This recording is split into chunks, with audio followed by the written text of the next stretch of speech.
नमस्कार। औद्योगिक परिषद संस्थान के व्यवसाय आईसीटीएसएम के विशेष सैद्धांतिक की पाठचर्या में अंकित प्रसंग अर्धचालक युक्तियों के पार्ट 2 में मैं आज आपको प्रशिक्षण प्रदान करूंगा। तो चलिए हम लोग बात करते हैं। तो पहला पार्ट हमने किया था सेमीकंडक्टर डिवाइसेस पार्ट 1। उसमें हमने आपको कुछ कंटेंट कवर किए थे इसके, और आज मैं आपके लिए लेके आया हूँ सेमीकंडक्टर डिवाइसेस पार्ट 2। तो पार्ट 1 में क्या क्या कवर किया था हमने, एक बार ध्यान कर लेते हैं। पार्ट 1 में हमने कवर किया था जैसे अर्धचालक पदार्थ क्या होते हैं, इसकी परिभाषा, अर्धचालक के विशेष गुण, क्या क्या गुण होते हैं, कुछ विशेष अर्धचालकों का हमने परिचय कराया था। इनको समझने के लिए हमने परमाणु की संरचना, परमाणु, इलेक्ट्रॉन्स की सेल्स और अर्धचालक के प्रकार जैसे N type semiconductor, P type semiconductor, अर्धचालक के उदाहरण, कुछ युक्तियों के नाम जिनका हमने केवल परिचय कराया था, और अर्धचालक से होने वाले जो हमको लाभ हैं आज की इलेक्ट्रॉनिक जगत में, वो कराया था, और अर्धचालक उपकरणों के कुछ नुकसान, वो भी हमने वैक्यूम ट्यूब के सेंस में कवर किया था उसको। आज हम पार्ट 2 कवर करेंगे। पार्ट 2 में हम जो है पीएन जंक्शन होता क्या है, ठीक है, पी टाइप और एन टाइप मटेरियल में जैसे किस किस चार्ज कैरियर की मेजॉरिटी होती है, और फिर पीएन जंक्शन बनता कैसे है, फिर डायोड कैसे होता है, डायोड का कंडक्शन कैसे होता है, डायोड के जो कार्य करने का तरीका होता है वो कैसे होता है, जैसे उसका फॉरवर्ड बायस, रिवर्स बायस, इन सारी बात चीज़ों पे चर्चा करेंगे। तो थोड़ा सा हम रिकॉल कर लें, हमने वहाँ पे पढ़ा था टाइप्स ऑफ सेमीकंडक्टर में। टाइप्स ऑफ सेमीकंडक्टर में हमने बात की थी, उसमें दो तरह के हमने बताए थे आपको। एक हमने बताया था इंट्रिंजिक प्योर सेमीकंडक्टर, और एक बताया था हमने एक्सट्रिंजिक इम्प्योर सेमीकंडक्टर। इंट्रिंजिक जो बिल्कुल शुद्ध अवस्था में पाया जाता है, और एक्सट्रिंजिक जिसमें हम डोपिंग करते थे। डोपिंग प्रक्रिया हमने आपको समझाई थी, और उसके फलस्वरूप हमें यहाँ पे एक पी टाइप और एन टाइप, दो टाइप के मटेरियल मिलते हैं। तो सीधा हम पी टाइप और एन टाइप, क्योंकि उसके फॉर्मेशन के बारे में हम बात कर चुके थे, अब हम पार्ट 1 में और हम बात करेंगे, थोड़ा सा उनके बारे में डिफरेंस समझ लें, और डिफरेंस के बाद फिर हम कंटिन्यू करेंगे। जैसे उनके डिफरेंस की बात करें पी टाइप और एन टाइप की, तो एन टाइप मटेरियल जैसा कि हमने बताया था कि उसमें जो है वो एक डोनर टाइप होता है, और पी टाइप मटेरियल एक एक्सेप्टर टाइप होता है। डोनर टाइप मतलब कि उसमें डोनर एटम्स होते हैं और इसमें एक्सेप्टर एटम्स होते हैं। अब बात करते हैं कि उसमें इम्प्यूरिटी एटम कौन सा मिलाया जाता है। तो इम्प्यूरिटी जो हम डोपिंग करते हैं, तो इम्प्यूरिटी एटम उसमें पेंटावेलेंट मिलाते हैं। पेंटावेलेंट जिसकी बाहरी कक्ष में 5 इलेक्ट्रॉन हो, और पी टाइप में हम जो है जिसकी बाहरी कक्ष में 3 इलेक्ट्रॉन हो। मतलब आवर्त तालिका के पीरियोडिक टेबल के 5वें ग्रुप से हम एलिमेंट किस में मिलाते हैं, एन टाइप में मिलाते हैं, और तीसरे ग्रुप से एलिमेंट किस में मिलाते हैं, पी टाइप में मिलाते हैं। अब बात कर रहे हैं कि जो डोनर लेवल होता है वो हमारा पड़ता है bottom of the conduction band. जो कंडक्शन बैंड होता है उसके बॉटम पे पड़ता है, और एक्सेप्टर लेवल है वो वैलेंस बैंड के टॉप में पड़ता है। फिर हम बात करते हैं कि एन टाइप मटेरियल में किसकी मेजॉरिटी होती है, मतलब कौन सा चार्ज कैरियर ज़्यादा होता है। तो एन टाइप में आपको इलेक्ट्रॉन्स वहाँ पे मेजॉरिटी कैरियर्स में थे, और होल्स जो है वो माइनॉरिटी कैरियर्स में। इलेक्ट्रॉन्स जो कि नेगेटिवली चार्ज है, और होल्स जिनको हम पॉजिटिवली चार्ज समझते हैं। और पी टाइप में बात करें तो पी टाइप में होल्स जो है वो मेजॉरिटी कैरियर में है, और इलेक्ट्रॉन्स वहाँ पे माइनॉरिटी कैरियर में।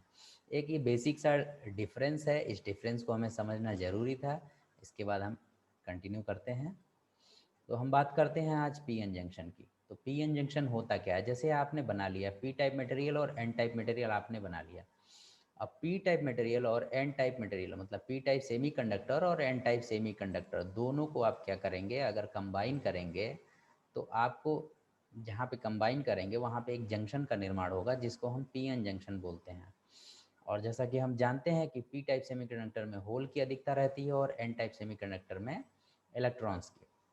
होता क्या है, हमें ये भी मालूम है कि विपरीत चार्ज पार्टिकल जो है वो एक दूसरे को अपनी तरफ आकर्षित करते हैं, और जो सेम चार्ज होते हैं, जो समान चार्ज होते हैं, वो एक दूसरे को विकर्षित करते हैं। अब यहाँ पे क्या है कि चूंकि इलेक्ट्रॉन्स एक नेगेटिव चार्ज पार्टिकल है, और होल्स जो है वो पॉजिटिव, इसलिए जब हम दोनों को सेमीकंडक्टर को मिलाते हैं तो इलेक्ट्रॉन्स और होल्स एक दूसरे की तरफ आकर्षित होते हैं। कुछ समय बाद आप देखेंगे कि दोनों का आकर्षण जो है वो सीमित हो जाता है, सीमित हो जाता है और जंक्शन के पास जो है इलेक्ट्रॉन जो है वो पी साइड में और होल जो है वो एन साइड में घुस जाते हैं और उनकी एक परत बन जाती है, उसे हम डिप्लीशन रीजन भी कहते हैं। डिप्लीशन रीजन के बारे में हम बात करेंगे और डिप्लीशन रीजन कहते हैं। यहाँ पे देखिए, आप इस पिक्चर में देखिए, ये एन टाइप मटेरियल है और ये एन टाइप मटेरियल है और ये पी टाइप मटेरियल है और ये मैंने आपको दिखाया डिप्लीशन रीजन। होता क्या है कि जैसे जो एन टाइप मटेरियल है, एन टाइप मटेरियल में ये देखिए यहाँ पे जो ये माइनस साइन करके दिखाया और सर्कल किया है, इसको ये मेजॉरिटी करे इलेक्ट्रॉन्स, ये इलेक्ट्रॉन्स को शो कर रहा है। और जो यहाँ पे आपको जो ये पॉजिटिव का साइन बना हुआ है, ये उन आयंस को शो कर रहा है कि यहाँ पे धनात्मक आयंस है, और जो इलेक्ट्रॉन्स के लिए शो कर रहा है वो नेगेटिव लिख के और उसको सर्कल किया हुआ है, तो इसको आप नेगेटिव मतलब इलेक्ट्रॉन समझिए।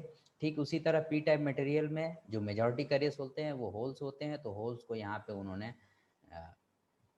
प्लस साइन से दिखाया है, सर्कल किया हुआ है, और जो यहाँ पे आपको नेगेटिव दिख रहा है, ये नेगेटिव नेगेटिव जो दिख रहा है, ये आपको ऋणात्मक आयंस है। होता क्या है कि चूंकि आपको मालूम है कि एन टाइप मटेरियल में जो इलेक्ट्रॉन्स की मेजॉरिटी है और पी टाइप मटेरियल में होल्स की मेजॉरिटी है, जब हम दोनों को पास लाते हैं तो इलेक्ट्रॉन्स और होल्स दोनों एक दूसरे को आकर्षित करते हैं, और पी टाइप से जो है होल्स इस पार आने की कोशिश करते हैं और एन टाइप से इलेक्ट्रॉन्स इस पार आने की कोशिश करते हैं। और साथ ही साथ एक नेचुरल प्रोसेस होता है, और वहाँ पे क्या होता है कि यहाँ के जो धनात्मक आवेश होते हैं, जो धनात्मक आयन होते हैं, और पी टाइप मटेरियल के तरफ से जो ऋणात्मक आयन होते हैं, दोनों इस जंक्शन के पास इकट्ठे होते जाते हैं और ये एक दूसरे को आकर्षित करते हैं। और आयंस जब एक दूसरे को आकर्षित करते हैं तो यहाँ पे जो है एक आपको पूरा रीजन मिलता है, और उस रीजन को हम कहते हैं डिप्लीशन रीजन। अब यहाँ पे मैंने शो किया हुआ है, ये देखिए, जैसे डिफ्यूजन लिखा हुआ है। डिफ्यूजन का मतलब है कि N side N N region से इलेक्ट्रॉन्स का मूवमेंट पी रीजन की तरफ, और पी रीजन में किसकी अधिकता है? होल्स की। होल्स का मूवमेंट एन साइड की तरफ। तो ये डिफ्यूजन प्रोसेस यही होता है। इसमें क्या होता है, जो चार्ज कैरियर्स होते हैं, चार्ज कैरियर्स मतलब जो इलेक्ट्रॉन्स और होल्स, वो डिप्लीशन रीजन के क्रॉस मूवमेंट करते हैं, और इस मूवमेंट को ही हम डिफ्यूजन प्रोसेस कहते हैं। और डिप्लीशन रेयर आपने देख ली थी। डिप्लीशन रेयर में जो है वो आयंस इकट्ठे हो जाते हैं और वो एक दूसरे को आकर्षित करते हैं, पॉजिटिव आयंस और नेगेटिव आयंस, और जिससे यहाँ पे एक लेयर सी बन जाती है। और यहाँ पे आप देखेंगे कि एक सेल्फ, इसकी वजह से यहाँ पे एक सेल्फ इलेक्ट्रिक फील्ड जनरेट हो जाती है। आप देखेंगे कि यहाँ पे जो है एक इलेक्ट्रिक फील्ड जनरेट हो जाती है इन आयंस की वजह से। ये नेचुरल प्रोसेस है, डिफ्यूजन प्रोसेस हुआ उसमें जो है अब नेचुरली जो है यहाँ पे एक इलेक्ट्रिक फील्ड जनरेट हो जाती है। चूँकि जो एन रीजन होता है, एन रीजन में इलेक्ट्रॉन्स की अधिकता होती है, इलेक्ट्रॉन्स मूवमेंट करके पी साइड में चले गए, और पी रीजन से होल्स जो है वो कहाँ चले गए? एन रीजन्स की तरफ। तो नेचुरली तो यहाँ पे क्या हुआ, एन रीजन जो है पी रीजन के अगेंस्ट एक धनात्मक व्यू रखता है, और इसलिए आप जो देखेंगे कि जब यहाँ पे जो इलेक्ट्रिक फील्ड जनरेट हो रही है वो यहाँ पे धनात्मक आयंस है और यहाँ पे ऋणात्मक आयंस है, तो जो पॉजिटिव सिरा है वो एन रीजन की तरफ से लिया गया है। एन डी जो दिखाया गया है ये डोनर एटम के लिए, और एन ए वो एक्सेप्टर एटम के लिए। अब जैसे कि हम बात करेंगे कि एन टाइप मटेरियल ने बहुत सारे इलेक्ट्रॉन्स लॉस किए हैं और पी टाइप मटेरियल ने बहुत सारे होल्स लॉस किए हैं, तो एन टाइप मटेरियल जो है वो थोड़ा सा पॉजिटिव रहेगा रेस्पेक्ट टू पी टाइप के। देन जो इम्प्यूरिटी आयंस होते हैं वो both side of the junction causes the electric field to be establish across the region. तो जैसा मैंने आपको बताया कि नेचुरल प्रोसेस है, वहाँ पे एक electric field, self electric field वहाँ पे एक जनरेट हो गई है। अब प्रॉब्लम क्या होगी कि जैसे फ्री चार्ज कैरियर्स पहले आसानी से मूव कर रहे थे, अब प्रॉब्लम होगी कि जो फ्री चार्ज कैरियर है उनको कुछ एक्स्ट्रा एनर्जी की ज़रूरत होगी। एक्स्ट्रा एनर्जी की ज़रूरत होगी उस बैरियर से मूव करने के लिए, क्योंकि वहाँ पे एक इलेक्ट्रिक फील्ड डेवलप हो गई है, तो हमें जो है कुछ एक्स्ट्रा एनर्जी चाहिए उस बैरियर को ओवरकम करने के लिए, मतलब डिप्लीशन रीजन से पार करने के लिए। और इस तरह से जो इलेक्ट्रिक फील्ड क्रिएट होती है बाय डिफ्यूजन प्रोसेस, जो डिफ्यूजन प्रोसेस मैंने आपको बताया, उसके माध्यम से जो इलेक्ट्रिक फील्ड क्रिएट हो रही है उसको हम बोलेंगे बिल्ट इन पोटेंशियल डिफरेंस। और बिल्ट इन पोटेंशियल डिफरेंस को आप कह सकते हैं जंक्शन पोटेंशियल, पोटेंशियल बैरियर, नी वोल्टेज, ये 2-3 तरह के नामों से आप इनको जानते हैं।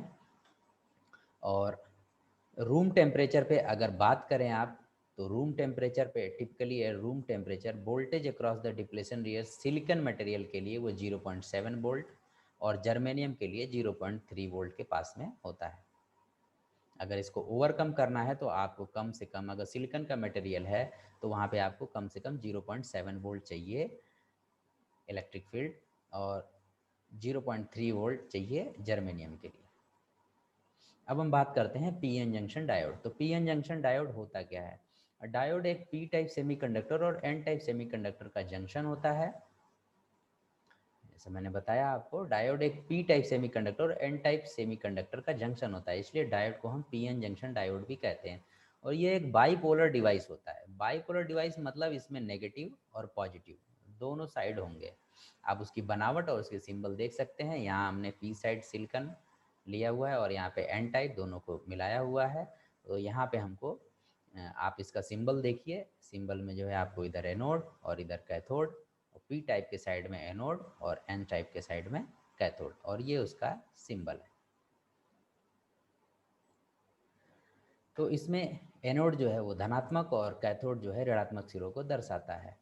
डायोड में अगर आपको करंट फ्लो करना है, करंट प्रवाह करना है, तो डायोड में करंट प्रवाह के लिए हम उसे किसी वोल्टेज सोर्स से जोड़ते हैं, जैसे कि बैटरी। और बैटरी में भी नेगेटिव और पॉजिटिव दोनों छोर होते हैं, इसलिए डायोड को हम बैटरी के साथ दो तरह से जोड़ सकते हैं। और ये जो बैटरी से जोड़ने के जो तरीके होते हैं, डायोड के कंडक्शन के लिए, डायोड के चालन के लिए, इसको हम बाइसिंग कहते हैं। तो डायोड का जो कार्य सिद्धांत है, डायोड का जो कार्य सिद्धांत है वो दो तरह से है। एक है, दो स्टेप में है, एक है फॉरवर्ड बायस अग्र अभिनीति, और दूसरा जो है रिवर्स बायस पश्चात अभिनीति। अग्र अभिनीति मतलब फॉरवर्ड बायस। फॉरवर्ड बायस में हम क्या करते हैं, बैटरी के पॉजिटिव को डायोड के पॉजिटिव से और बैटरी के नेगेटिव को डायोड के नेगेटिव से जोड़ते हैं। तो इस तरह का जब हम कनेक्शन करते हैं उसको हम बोलते हैं फॉरवर्ड बायसिंग। और जब हम बैटरी के पॉजिटिव को डायोड के नेगेटिव और बैटरी के नेगेटिव को डायोड के पॉजिटिव से जोड़ते हैं तो इसको हम बोलते हैं रिवर्स बायसिंग। तो फॉरवर्ड बायसिंग वही बात है, डायोड के एनोड या पी सिरे से अगर बैटरी के पॉजिटिव सिरे को, बैटरी के पॉजिटिव सिरे को, धन सिरे को डायोड के एनोड मतलब पी सिरे से जोड़ा जाता है, पी टाइप की तरफ से जोड़ा जाता है, और बैटरी के ऋण सिरे को कैथोड से जोड़ा जाता है, मतलब एन टाइप की तरफ से जोड़ा जाता है, तो करंट फ्लो होने लगती है। इसको हम बोलते हैं फॉरवर्ड बायसिंग, डायोड की फॉरवर्ड बायसिंग। ਅਸੀਂ पिक्चर के माध्यम से समझते हैं कि इसमें एक्चुअली में होता क्या है। जैसे ये आपका बैटरी है, ये आपका बैटरी है, बैटरी का ये धनात्मक सिरा है और ये ऋणात्मक सिरा है। धनात्मक सिरा जो है वो पी टाइप के तरफ जोड़ा गया है, पी टाइप की तरफ जोड़ा गया, और ऋणात्मक सिरा जो है वो एन टाइप की तरफ जोड़ा गया है। तो इस हिसाब से ये फॉरवर्ड बायसिंग कनेक्शन हुआ। लेकिन होता क्या है इसमें, चूंकि ये धनात्मक है, धनात्मक सिरा है, तो पी टाइप में जो मेजॉरिटी होती है वो होल्स की होती है, और होल्स क्या होते हैं, वो धनात्मक आवेश माने जाते हैं। तो जब बैटरी पी पी सिरा जब इधर जोड़ा जाएगा पी टाइप में, तो वो होल्स को पुश करेगा, क्योंकि होल्स और ये धनात्मक सिरा प्लस प्लस दोनों, प्लस प्लस प्लस और प्लस दोनों जो है रिपल्सन करते हैं, दोनों जो है रिपल्सन करते हैं, प्रतिकर्षित करते हैं। जो दूर भगाएगा, होल्स को दूर भगाएगा, तो होल्स जब दूर भागेगा तो वो डिप्लीशन रीजन की तरफ से क्रॉस करेगा, क्रॉस करके एन टाइप की तरफ मूवमेंट रखेगा। और ठीक उसी तरह दूसरे तरफ देखें तो यहाँ पे एन टाइप में जो है वो नेगेटिव सिरे से जोड़ा गया है बैटरी के, और एन टाइप में जो मेजॉरिटी होती है वो फ्री इलेक्ट्रॉन्स की होती है। इलेक्ट्रॉन्स क्या होते हैं, वो नेगेटिवली चार्ज होते हैं। तो सेम प्रोसेस यहाँ पे भी होगा, नेगेटिव और नेगेटिव दोनों एक दूसरे को दूर भगाने की कोशिश करेंगे। मतलब जो ये इलेक्ट्रिक फील्ड है ये इसको जो है इलेक्ट्रॉन्स को इस साइड में फोर्स करेगी, मतलब depletion P type P side जाने को फोर्स करेगी। तो डिप्लीशन रीजन को क्रॉस करेगा और होल्स जो है वो क्रॉस करके एन टाइप की तरफ जाएंगे, इलेक्ट्रॉन जो है क्रॉस करके पी टाइप की तरफ जाएंगे। साथ ही साथ और एक चीज़ होगी, चूँकि ये पी टाइप मटेरियल है तो पी टाइप मटेरियल में जो आयंस होते हैं वो ऋणात्मक आयंस होते हैं। जैसे आप देख रहे हैं ऋणात्मक आयंस होते हैं, ये नेगेटिव आयंस है। और नेगेटिव आयंस क्या होगा, वो चूँकि ये पॉजिटिव पोलरिटी है तो पॉजिटिव पोलरिटी से जो है ये एक दूसरे को अट्रैक्ट करेंगे। तो पॉजिटिव और नेगेटिव ये एक दूसरे को अट्रैक्ट करेंगे। जब ये अट्रैक्ट करेंगे तो जो जंक्शन है, जंक्शन पे जो आयनों की संख्या का जो जमावड़ा है वहाँ पे जो है आपको जो नेगेटिव आयंस हैं वो नेगेटिव आयंस कुछ टूटने लगेंगे, इसके बल से कुछ टूटने लगेंगे। और उनका जो एक दूसरे के प्रति धनात्मक और ऋणात्मक आवेश के प्रति जो आकर्षण था वो बंधन भी टूटने लगेगा, जिससे वहाँ पे जो है ऋणात्मक आयंस की संख्या में कमी आएगी। और जब वो कमी आएगी, ठीक उसी तरह दूसरे तरफ का भी पहलू देख लें तो ये एन टाइप है। एन टाइप में जो है आपको चूँकि इलेक्ट्रॉन्स की अधिकता होती है तो यहाँ पे कौन से आयन मिलेंगे आपको, धनात्मक आयन मिलेंगे। अब चूंकि ये नेगेटिव टर्मिनल है, यहाँ पे नेगेटिव है, तो ये इसको अपनी तरफ आकर्षित करेगा। जब आकर्षित करेगा तो यहाँ पे भी धनात्मक आयनों की संख्या में भी कमी आएगी, और यहाँ पे जो उन दोनों का जो आकर्षण बल लग रहा था वो बल में भी कमी आएगी, जिसकी वजह से क्या होगा कि जो डिप्लीशन रीजन है वो नैरो हो जाएगी। नैरो हो जाएगी मतलब पतली हो जाएगी। जो नॉर्मल नेचुरल अवस्था में जिस अवस्था में रहती है उससे जो है वो डिप्लीशन रीजन और पतली हो जाएगी, क्योंकि आयनों की संख्या वहाँ पे कम हो गई हमारे बाहरी इलेक्ट्रिक फोर्स लगाने की वजह से। तो इससे क्या हुआ, एक तो जो है ये रीजन है ये रीजन कमज़ोर हो गया, जो जंक्शन है वो कमज़ोर हो गया, और होल्स को और इलेक्ट्रॉन्स को दोनों को फोर्स मिल गया, दोनों ये क्रॉस कर गए। तो इससे क्या होगा कि आपकी करंट जो है वो फ्लो कर जाएगी, जिसको हम कहते हैं फॉरवर्ड बायसिंग। तो फॉरवर्ड बायसिंग में हमेशा जो है डायोड कंडक्ट करता है। फिर आगे हम बात करते हैं रिवर्स बायस की पश्चात अभिनीति। इसमें क्या होता है कि बैटरी के धनात्मक सिरे को डायोड के कैथोड N से जोड़ा जाता है और ऋणात्मक सिरे को डायोड के एनोड P से जोड़ा जाता है। तब हम बोलते हैं कि ये रिवर्स बायसिंग है। इसमें क्या होता है, इसमें करंट फ्लो नहीं करती है। इस पिक्चर के माध्यम से समझेंगे, ठीक उसी तरह मैं आपको समझाने का प्रयास करूंगा। यहाँ पे देखिए ये ऋणात्मक है और ऋणात्मक जो है पी साइड से जोड़ा गया है, और ये धनात्मक आवेश है बैटरी का, और ये पोलरिटी जोड़ी गई है एन टाइप मटेरियल की तरफ। ठीक है, तो ये रिवर्स बायस का कनेक्शन है। होगा क्या इसकी वजह से, चूंकि ये ऋणात्मक आवेश है तो यहाँ पे ऋणात्मक हुआ। अब होल्स की मेजॉरिटी होती है पी टाइप में, लेकिन चूंकि ये ऋणात्मक आवेश है तो होल्स जो है आकर्षित होंगे इसके तरफ। देखिए आप, ये होल्स हैं आकर्षित हो रहे हैं इसके तरफ। और जो ये नेगेटिव आयंस हैं ये चूंकि सेम चार्ज हो जाएगा, नेगेटिव नेगेटिव, जिसकी वजह से इनको प्रतिकर्षण होगा और ये फोर्स होके ये किधर जाएंगे, डिप्लीशन रीजन की तरफ जाएंगे। तो ये नेगेटिव आयंस डिप्लीशन रीजन की तरफ जो है भारी मात्रा में और ज़्यादा इकट्ठे होने लगेंगे। दूसरा पहलू देखें, एन टाइप मेटेरियल की तरफ क्या होगा, यहाँ पे धनात्मक आवेश है और इलेक्ट्रॉन्स चूंकि यहाँ पे फ्री अवस्था में है तो इलेक्ट्रॉन्स जो नेगेटिव होते हैं तो ये इसकी तरफ अट्रैक्ट होते जाएंगे।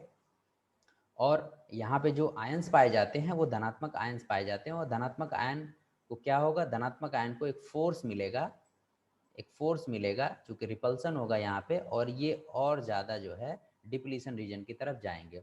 तो यहाँ पे आप देखेंगे कि यहाँ पे ऋणात्मक और नेगेटिव ऋणात्मक और धनात्मक दोनों आयनों की संख्या जो है बहुत ज़्यादा हो जाएगी, और जो जो डिप्लीशन रीजन का जो एरिया है वो और ज़्यादा वाइड हो जाएगा, और ज़्यादा बड़ा हो जाएगा, जिससे इनके एक दूसरे प्रति आकर्षण और ज़्यादा हो जाएगा, और ये इतना ज़्यादा बड़ा हो जाएगा ये रीजन कि यहाँ से जो है करंट का फ्लो होना मुमकिन नहीं होता है। और दूसरी साइड से हम देखेंगे इलेक्ट्रॉन जो कि चार्ज कैरियर है, जिनकी वजह से करंट का फ्लो होना है, वो भी उल्टी दिशा में जा रहा है और होल्स भी उल्टी दिशा में जा रहा है, मतलब कोई भी जंक्शन को पार करने की कोशिश नहीं कर पा रहा है। तो इस वजह से यहाँ पे हम देखेंगे कि रिवर्स बायस जो है वो करंट को फ्लो नहीं करता है। अब आपको इस ग्राफ के माध्यम से मैं कुछ समझाता हूँ। जैसे ये डायोड है और ये इसका एन साइड, और ये एन साइड और ये पी साइड, ये दोनों सिरे हैं। एन साइड चूँकि कैथोड बोलते हैं, नेगेटिव सिरा, एनोड पॉजिटिव सिरा। ये डायोड का सिंबल है। कन्वेंशनल जो करंट फ्लो है वो पॉजिटिव सिरे से नेगेटिव, मतलब ये जो पॉजिटिव सिरा है ये नेगेटिव सिरा है, मतलब ये पी साइड है और ये एन साइड है। करंट कन्वेंशनल फ्लो इधर से है। अब इस ग्राफ के माध्यम से आप देखिए, जब यहाँ पे ये फॉरवर्ड करंट, ये है रिवर्स करंट, ये है फॉरवर्ड वोल्टेज, ये है रिवर्स वोल्टेज। जब आप फॉरवर्ड फॉरवर्ड बाइसिंग करेंगे तो फॉरवर्ड बाइसिंग में ये चीज़ होगी, क्योंकि मैंने आपको बताया था कि वहाँ पे नेचुरली जो है एक इलेक्ट्रिक फील्ड जनरेट हो जाती है पीएन जंक्शन पे। अगर वो सिलिकॉन का मटेरियल हो तो उसके लिए 0.7 वोल्ट, और जर्मेनियम हो तो 0.3 वोल्ट। इतना आपको मिनिमम चाहिए, जिसको हम नी वोल्टेज कहते हैं। Knee voltage, threshold voltage, junction potential, barrier, इन नामों से जाना जाता है। जैसे ही इससे ज़्यादा हम इलेक्ट्रिक फील्ड इसको सप्लाई करेंगे तो ये जो है करंट फ्लो करने लगेगा। और दूसरे तरफ अगर आप देखें, जब आप उसको रिवर्स बायस में कनेक्ट करते हैं तो एक रिवर्स, बहुत ही हल्की मात्रा में रिवर्स लीकेज करंट पाई जाती है। अगर आप उसको मेजर करना चाहें तो मेजर कर सकते हैं। वो लेस देन 20 माइक्रो एम्पियर होती है सिलिकॉन में, और जर्मेनियम में लेस देन 50 माइक्रो एम्पियर आपको मिलेगी, एक लीकेज करंट मिलेगी। लेकिन एक यहाँ पे आपको टर्म आता है रिवर्स ब्रेकडाउन वोल्टेज। यहाँ तक तो, जब तक ये रिवर्स ब्रेकडाउन वोल्टेज नहीं हुआ है, यहाँ तक तो आप ये मान चलिए कि रिवर्स बायस में करंट फ्लो नहीं करती है, हल्की सी मामूली से एक लीकेज करंट है। लेकिन क्या होता है कि जब हम एक रिवर्स बायस को बताते हैं कि रिवर्स बायस में जब हम एक sufficient high enough value voltage जब सप्लाई करते हैं, इंक्रीज कर देते हैं वोल्टेज का लेवल एक सफिशियंट हाई एनफ वैल्यू तक, मतलब जहाँ तक वो डायोड सह सकता है, उससे ज़्यादा ऊपर की अगर आप रिवर्स वोल्टेज अप्लाई कर देते हैं तो वहाँ पे क्या होता है कि जंक्शन जो है वो ओवर हीट हो जाता है और फेल हो जाता है ड्यू टू एवलांके इफेक्ट। तो ये जो है, इससे क्या होता है, डायोड जो है वो शॉर्ट हो जाता है, और रिजल्ट क्या होता है कि वो मैक्सिमम करंट फ्लो कर जाती है वहाँ पे। कहते हैं कि उसको भंजन बोलता कहते हैं। किसी डायोड की भंजन बोलता उसके कैथोड और एनोड के बीच आरोपित, मतलब कैथोड पे धनात्मक और एनोड पे नकारात्मक, मतलब रिवर्स बायस में कनेक्ट हो, और वो वोल्टेज इतना ज़्यादा अप्लाई कर दिया जाए जिससे कि जो है वो ओवर हीट होके फेल हो जाए, और फेल होने की दिशा में वो शॉर्ट हो जाता है, और वहाँ से जो है करंट जो है वो उल्टी दिशा में, डायोड जो है वो उल्टी दिशा में चालन आरंभ कर देता है। मीन्स डायोड जो है शॉर्ट हो गया, डायोड जो है फेल हो गया। तो उस वोल्टेज को हम कहते हैं रिवर्स ब्रेकडाउन वोल्टेज। ये ये ग्राफ इसी को शो कर रहा है। अगर यहाँ पे रिवर्स ब्रेकडाउन वोल्टेज हो गया तो इसके बाद जो है करंट में एक एब्रप्ट चेंज आप देखेंगे, सडन जो है करंट की मात्रा बढ़ जाएगी। फिर डायोड के कुछ उपयोग हैं। जैसे मेन डायोड का उपयोग क्या होता है, अल्टरनेटिंग एसी करंट को डीसी करंट में चेंज करता है। ओवर वोल्टेज प्रोटेक्शन के लिए भी किया जाता है। रेडियो में डीमॉड्यूलेशन के लिए उपयोग होता है। ये मैं आपको कुछ उपयोग बता रहा हूँ। तापमान मापने में भी डायोड का उपयोग होता है। सर्किट में करंट को मोड़ने या डायोड का उपयोग होता है। सिग्नल लिमिटर्स में, ऑक्सीलेटर्स में डायोड का यूज होता है। वोल्टेज रेगुलेटर, सिग्नल मिक्सर में भी डायोड का यूज होता है। डायोड बहुत जगह इस्तेमाल किया जाता है। डायोड का मुख्य काम जो है वो अल्टरनेटिंग करंट को डायरेक्ट करंट डीसी में परिवर्तित करने का होता है। उससे जो है हम रेक्टिफायर बनाते हैं। घरों में इस्तेमाल होने वाले, घरों में लगने वाले इलेक्ट्रिकल स्विचेज के रूप में किया जाता है। बढ़ी हुई वोल्टेज को भी आसानी से रोक लेता है। डायोड जो है वो डिजिटल लॉजिक गेट्स में इस्तेमाल किया जाता है, और आधुनिक प्रोसेसर्स में भी डायोड का इस्तेमाल आजकल बहुत ज़्यादा होता है। एलईडी भी एक तरह का डायोड है, लाइट एमिटिंग डायोड। इसका इस्तेमाल सेंसर के तौर पे किया जाता है, और लेजर उपकरणों में भी लाया जाता है। जिनर डायोड का इस्तेमाल वोल्टेज रेगुलेटर के तौर पे किया जाता है। इनका इस्तेमाल पावर सप्लाई को बनाने में किया जाता है। साथ ही इसे वोल्टेज डबलर के रूप में भी इस्तेमाल किया जाता है। तो डायोड के बहुत सारे उपयोग हैं, बहुत सारे प्रैक्टिकल व्यूज़ हैं। और हम जो है अगले लेक्चर्स में जो है आपको, जब हम इसका पार्ट 3 बनाएंगे, उसमें हम कुछ डायोड के एप्लीकेशंस लेंगे, और डायोड के एप्लीकेशंस में हम आपको जैसे कि रेक्टिफायर वगैरह बना के रेक्टिफायर वगैरह के बारे में चर्चा करेंगे। Half wave rectifier, full wave rectifier, कैसे उसमें करंट फ्लो होती है, कब करंट फ्लो नहीं होती है, कैसे हम ट्रांसफार्मर का उसमें इस्तेमाल करते हैं स्टेप अप के लिए, कैसे स्टेप डाउन के लिए इस्तेमाल करते हैं। इन सारी चीज़ों पे हम बात करेंगे पार्ट 3 में। तो आज के लिए इतना ही। उम्मीद है कि मैंने जो है आपको आज जो सेमीकंडक्टर डिवाइसेस पार्ट 2 के बारे में जो चर्चा की है वो आपको पसंद आई होगी, और अ, आपके भविष्य के लिए जो है वो लाभदायक होगी। मिलते हैं नेक्स्ट लेक्चर में, जो कि सेमीकंडक्टर डिवाइसेस का पार्ट 3 होगा।